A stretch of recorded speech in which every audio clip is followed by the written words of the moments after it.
Borgaon Manju police station अंतर्गत येत असलेल्या कुरणखेड येथे चंडिका देवी मंदिरात असलेल्या दानपेट्या 27 एप्रिल रोजी उत्तररात्री फोडण्यात आल्या। ही चोरी 3 चोरट्यांनी केल्याचं सीसीटीव्ही कॅमेऱ्यामध्ये कैद झालेलं आहे।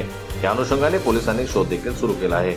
जिल्ह्यात रोज चोरीच्या घटना घडत असताना जिल्ह्यातील प्रसिद्ध व मोठे असलेले कुरणखेड येथे चंडिका देवीचे स्थान आहे।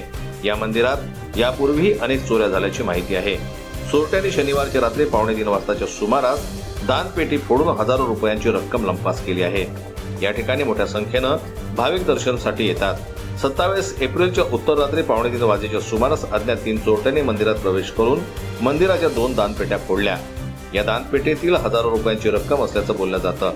चेहऱ्यावर दुपट्टा बांधून चोरी करताना 3ही चोरटे सीसीटीव्ही कॅमेऱ्यामध्ये कैद झालेले आहेत। घटनेची माहिती कळताच बोरगाव मंजू पोलीस घटनास्थळी दाखल झाले। घटनेचं गांभीर्य लक्षात घेऊन पोलिसांनी श्वान पथक तसेच फिंगरप्रिंट एक्सपर्ट यांना प्रचारण केलं।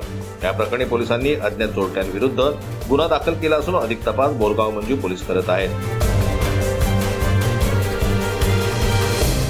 Sanjay Umag, Janmat live news, Akola.